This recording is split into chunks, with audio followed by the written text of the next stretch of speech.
Quando o inverno se aproxima, a gente fica com aquela sensação de que a jornada vai encontrar o seu ponto de recuo, de adiamento e até de congelamento. De que o que deveria ser o ápice dessa lunação, a lua cheia azul, vai ter o seu brilho de alguma forma desfocado pela noite mais escura do ano, o solstício de inverno. E essa sensação acontece porque fomos ensinados a compreender a gestação de sonhos como um vazio ou como estarmos paradas, quando na verdade, na nossa ansiedade por resultados imediatos, a gente esquece que o importante é nutrir, muitas vezes no escuro e no silêncio, o futuro que a gente diz tanto que quer desejar, que quer realizar. Parecemos ter esquecido que é no momento em que a escuridão atinge o seu ápice, justamente ali que reside o renascimento da luz. Na Lunática dessa semana, nós vamos compreender porque os maiores recomeços raramente começam na superfície da vida. Eles começam mesmo no invisível, naquilo que está criando raízes, reunindo forças, e que pode ser que ainda nem possa ser visto mesmo. Essa travessia a gente faz na companhia da mãe, que conhece o tempo das gestações, da nona casa astrológica de Sagitário, que expande a nossa consciência para além dos condicionamentos que moldam a nossa identidade, do querido Rei de Ouros do Tarô, que vai nos ensinar a diferença entre prosperidade imediata e prosperidade sustentável. E numa carta do Oráculo das Lobas aqui, que chega como um lembrete muito simples quanto revolucionário. Cuidar de nós mesmas é a coisa mais importante no caminho. Então, se sentimos que a vida anda silenciosa demais, se estamos cansadas de medir nosso valor apenas pelos resultados que a gente consegue mostrar, enxergar, esse episódio pode ser o que a nossa alma precisa ouvir. Porque a noite mais longa, ela não é o fim. Ela é um ventre fértil de renascimento. Bem-vindas ao episódio da Lua Azul em Sagitário e Yuli. Nem toda plenitude acontece quando algo termina, algumas acontecem quando algo está pronto para nascer. Quando ouvimos a expressão lua cheia, quase sempre pensamos em culminação, em ápice, resultado, colheita, manifestação. Como se a plenitude fosse sempre um instante em que finalmente enxergamos aquilo que tivemos esperando. Mas essa lua chega trazendo uma provocação um pouco diferente, porque ela acontece muito próxima de um solstício de inverno. Justamente quando a natureza parece desacelerar, quando os campos descansam, a luz diminui e tudo convida ao recolhimento. E o nome interessante, curioso dessa alunação, lua azul, não tem a ver com coloração, mas porque se trata de uma lua cheia rara, que é a segunda dentro do mesmo mês, o que acontece só de 2 anos e meio, a cada 2 anos e meio, 3 anos. E toda vez que algo raro surge no céu, claro, somos convidadas a prestar atenção. E sua peculiaridade, essa lua pode não estar chamando a nossa atenção para algo que já floresceu, mas para o que continua crescendo, mesmo sem aplausos, confirmações ou resultados visíveis. É nesse tempo que geralmente a gente encontra o arquétipo da grande mãe, a força psíquica que sabe nutrir os processos, que compreende o tempo da gestação, que não abre a terra todo santo dia para ver se a semente está viva e está brotando, hein? Ai, as apressadas, vocês lembram das semanas anteriores? A gente falou disso aqui. Pois é, continuamos ainda na mesma alunação. E agora que a gente chegou na fase de ser aconselhada pela mãe, a gente lembra do útero fértil, do repouso no escuro.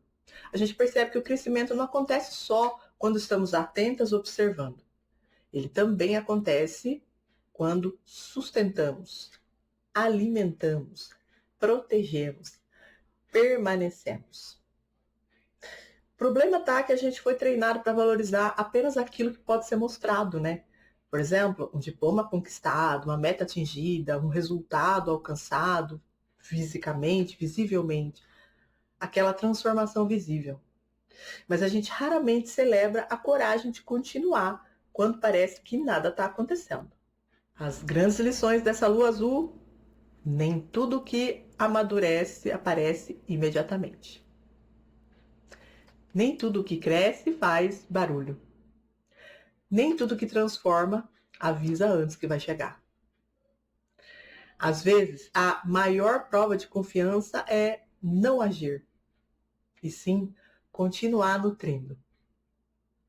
E se essa lua cheia ilumina aquilo que está amadurecendo no invisível, Sagitário e a nona casa astrológica vão nos ajudar a compreender algo ainda mais importante. Quais as crenças que sustentam essa travessia, hein? Porque muitas vezes não é a falta de capacidade que interrompe o crescimento, é a falta de sentido. E é justamente sobre expansão de consciência que a gente vai falar agora. Não expandimos quando acumulamos respostas. Expandimos quando aprendemos a fazer perguntas melhores. Se a lua azul nos convida a confiar no que ainda está amadurecendo no invisível, Sagitário surge com uma pergunta que é inevitável. O que sustenta essa confiança? Porque continuar nutrindo um sonho quando ainda não existem resultados exige mais do que motivação. Exige significado, visão, consciência, tudo o que a gente está construindo aqui nessa alunação desde a superlua nova em Touro que rolou algumas semanas atrás. E é justamente por isso que quando a gente chega aqui no território da nona casa, as conexões elas ficam ainda mais fortes. Falar de expansão de consciência, daquilo que amplia a nossa forma de enxergar o mundo, a vida e as nós mesmas, é como se a gente estivesse aí coroando o que a gente construiu nessa caminhada. Nos enganamos com a astrologia da superficialidade quando pensamos que Sagitário é apenas o signo de fazer grandes viagens. Aqui para nós no TML, essas viagens são mais parecidas com viagens da mente, com filosofias de vida, com sistemas de significado que organizam a nossa experiência de existir. Das benditas crianças. E a gente está aqui falando delas no perfil já desde o literário, desde lá de 2021, né? Pensar quais são as crenças e valores que nos ajudam a formar a nossa identidade levou aí um longo processo de reflexão, hein? A gente está aqui no mínimo há 5 anos fazendo isso, passando pela pirâmide de níveis neurológicos de Diels, passando pela psicologia junguiana, o IFES, os sistemas simbólicos como a astrologia e o tarô, juntando tudo aqui no nosso caldeirão, né?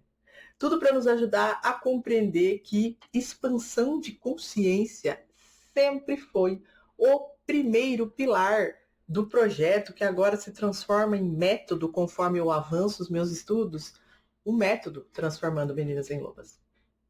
Porque quando a gente fala aqui de expansão de consciência, a gente não está falando de uso de substâncias ilegais ou pensamento positivo vazio, não, hein? Não vem que não tem. Aqui a gente sabe que antes de transformar as nossas vidas, Lupitas, a gente precisa primeiro compreender onde, com quem, o que, como, por que estamos nos conduzindo.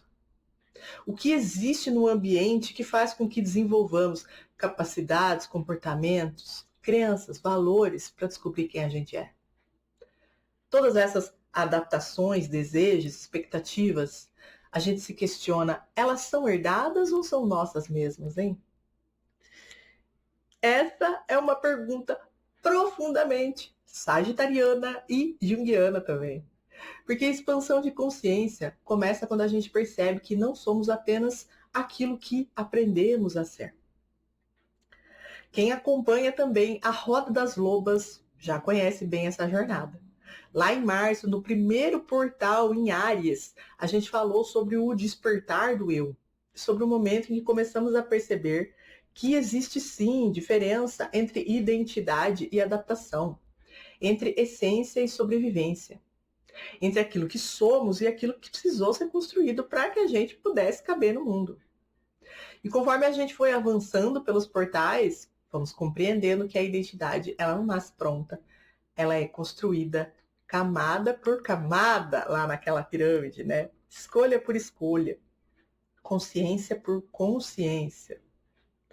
Então é por isso que a gente fala tanto nela e a gente trabalha tanto a pirâmide de níveis neurológicos aqui no TML. Porque ela nos ajuda a perceber que a transformação não acontece apenas no comportamento. Ela alcança capacidades, valores, crença, identidade, propósito, que é a nossa vida, o nosso legado, o que a gente deixa no mundo. Então, quando a gente está aqui na nona casa, em Sagitário, ampliando a nossa consciência, a nossa visão, a gente não está apenas percebendo um horizonte maior. É como se Sagitário nos perguntasse: você tem certeza que a história que você conta sobre si mesma ainda é verdadeira? Ela ainda faz sentido? Sempre vale lembrar, muitas vezes a gente segue vivendo a partir de crenças que fizeram sentido anos, décadas atrás. Crenças que podem ter ajudado sim uma criança a sobreviver. Adaptações que ajudaram a adolescente a pertencer. E uma mulher já adulta a ser aceita. Mas que já não sustentam a vida que a gente quer construir hoje. Expandir consciência não significa abandonar tudo que a gente foi. Significa, sim, reconhecer o que ainda serve, agradecer muito e mandar embora aquilo que já cumpriu a sua função. É exatamente assim que a gente atravessa as 12 casas astrológicas. Não como uma coleção de conceitos, mas como uma jornada simbólica onde a gente desenvolve nosso primeiro pilar, a nossa consciência.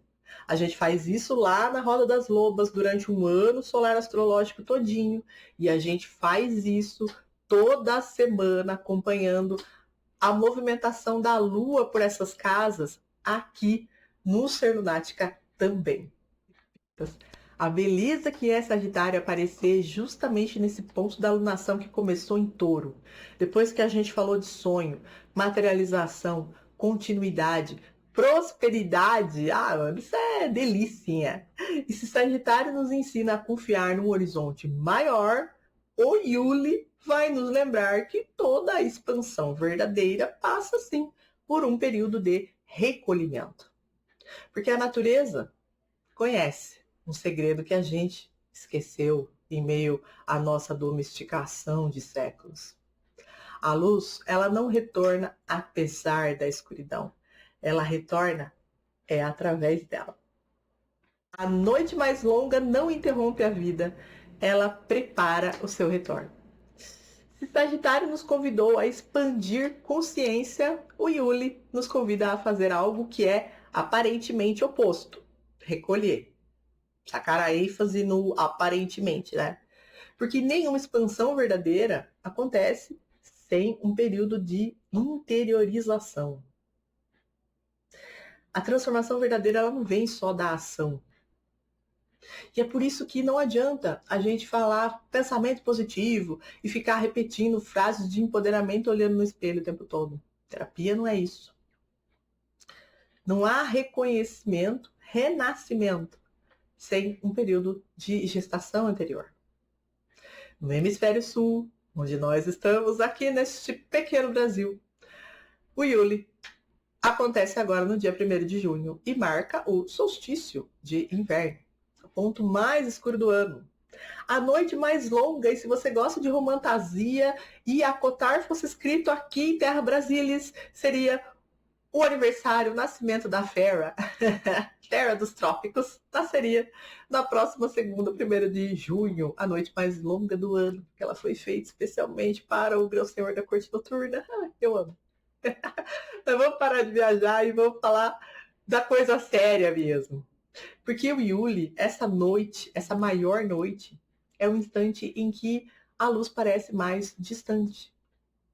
Mas a sabedoria ancestral, sabe aquela feminina que a gente vem resgatando? Ela sempre enxergou algo extraordinário nesse momento. Porque é exatamente aqui, nesse ponto, que o Sol começa a sua jornada de retorno. Ele retorna não quando a luz já voltou, mas quando ainda estamos cercados pela escuridão. Que símbolo poderoso para a vida humana, né? Porque muitas vezes a gente acredita que só existe transformação quando a gente consegue enxergar o bendito do resultado. Quando tudo melhora, ou quando estamos aí cheias de certezas, pensando ter todas as respostas. Ai, quem nunca, Lupita? Mas o Yuli, ele nos lembra que os processos mais importantes começam mesmo no invisível, no silêncio, na pausa, naquilo que ninguém vê. E é por isso que o nosso querido planejador cíclico das lobas chama o Yuli de ventre fértil do renascimento. A gente tem até mesmo um ritual de Yuli aqui no planejador. Porque aquilo que parece vazio, muitas vezes é gestação, é o momento propício, é o tempo apropriado para uma ideia em pausa, em preparação, para a gente transformar o que parecia fim em renascimento. Então aí existe, claro, sempre uma figura simbólica que guarda esse mistério de Yuli, né? A nossa anciã, a guardiã do fogo. Aquela que carrega a lanterna durante a noite, que conhece os ciclos, que já viu o inverno chegando muitas e muitas vezes. E é por isso que ela não se desespera diante da escuridão. Ela sabe que a vida não desapareceu, apenas está recolhendo a sua energia para recomeçar. Então, nessa semana a gente pode fundir dois grandes arquétipos, a mãe e a anciã, para compreender que gestar também, a gestação, né, também é algo que possui sabedoria do tempo, da experiência, que o ventre que trazemos aqui é fértil para sempre, em ideias, em projetos, em sonhos. Sabe aquela frase que a gente sempre repete? Tá respirando? Então dá tempo? É isso que a gente precisa lembrar. Que nem toda desaceleração é fracasso. Que nem todo descanso é abandono. E nem todo o recolhimento é desistência. Não é não. E nesse tempo da roda do ano, em especial, a sabedoria não é acelerar, mas proteger essa pequena chama que continua acesa dentro de nós, especialmente nesse período mais escuro, onde a gente ainda não está conseguindo enxergar a aurora. E se o Yuli nos ensina a confiar naquilo que amadurece em silêncio, existe uma figura no tarô que representa como ninguém esta maturidade construída ao longo do tempo. Uma figura que não está correndo atrás de abundância, sabe por quê? Porque aprendeu a cultivá-la. É hora de nos encontrarmos com o Rei de Ouros. A verdadeira prosperidade não é possuir mais, é sustentar bem aquilo que a gente escolhe cultivar. Depois de entendermos a lua azul como uma expansão de consciência em Sagitário, e que Yuli é um símbolo para o ventre fértil, né? Uma reunião de mãe e anciã, a gente encontra aqui esta figura que parece ter chegado ao fim da sua jornada. Mas não porque deu tudo certo, e sim porque aprendeu a permanecer. O Rei de Ouros, ele não representa a riqueza repentina, ou sorte, dinheiro, muito menos fórmulas mágicas de abundância. Não aqui no TML. Aqui ele representa algo muito mais raro, a capacidade de construirmos uma vida que seja sustentável. No deck que eu tenho aqui, o Wade Smith, desenhado pela nossa querida Pamela Colman Smith, temos uma história através de inúmeros símbolos que ela introduziu neste arcano menor. O primeiro desses símbolos é o próprio trono. Vou aproximar bem aqui para ver se vocês conseguem enxergar. Estão percebendo o que está esculpido nesse trono? São touros. Touros esculpidos em pedra.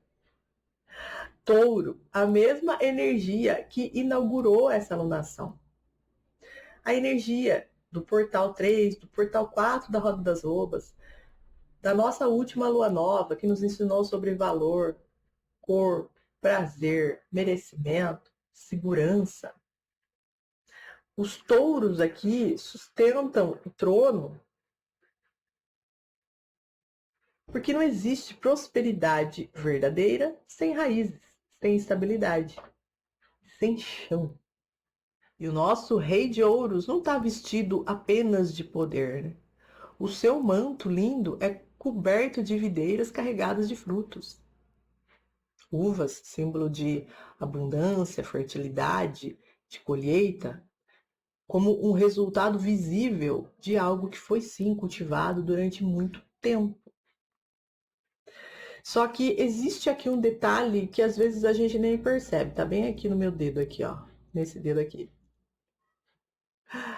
Debaixo desse manto de exuberância, riqueza, existe uma armadura. A gente consegue ver a bota de aço aqui no pé do nosso rei de ouros. E ele não prospera porque a vida foi fácil. Ele prospera porque ele sustentou essa caminhada. Ele enfrentou dificuldades sem abandonar aquilo que escolheu construir. E essa escolha, essa construção lenta, é uma imagem muito diferente daquela prosperidade instantânea que o mundo anda vendendo pra gente, né? Neste arcano, a abundância não nasce da pressa, ela nasce da permanência. Agora, nas mãos do nosso rei, em uma ele segura um orbe, na outra o pentáculo dourado, o mundo e a matéria, a visão e a realização, o ideal e o concreto.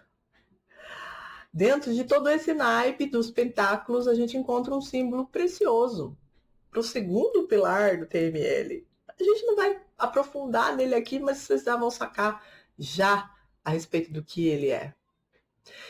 O segundo pilar é sobre equilíbrio de princípios complementares entre receber e agir, nutrir e construir. Um lado imaginação, o outro realização. Quais são os princípios complementares que aqui a gente sustenta que todo mundo tem? Feminino, masculino. Porque prosperidade não acontece quando a gente vive apenas em um dos polos, filhas do patriarcado, desconectadas do feminino ou hiperconectadas ao masculino. A prosperidade surge quando a gente aprende a colocar esses princípios em diálogo, em equilíbrio. É lindo, né? A coroa deste rei, a coroa que está cirgida, enfeitada por 3 flores vermelhas, que são vivas, pulsantes, como pequenas chamas. Como se elas representassem nesta semana a própria centelha que o Yuli protege durante a noite mais longa do ano. Essas flores lembram que a prosperidade verdadeira não acontece apenas no material, no dinheiro, na conta bancária, não. A prosperidade começa a florescer aqui na consciência. E aí ela vai para os nossos relacionamentos, para a criatividade, para a capacidade da gente permanecer conectada de verdade ao que tem significado para a nossa alma, para o nosso self.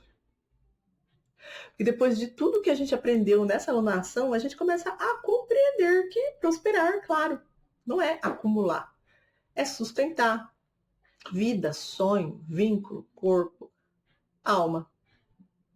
Só que existe um risco, até mesmo nessa prosperidade. O risco de cuidarmos também de tudo aquilo que a gente construiu, que a gente esquece de cuidar da gente mesma. E é exatamente por isso que o Oráculo das Lobas encerra essa nossa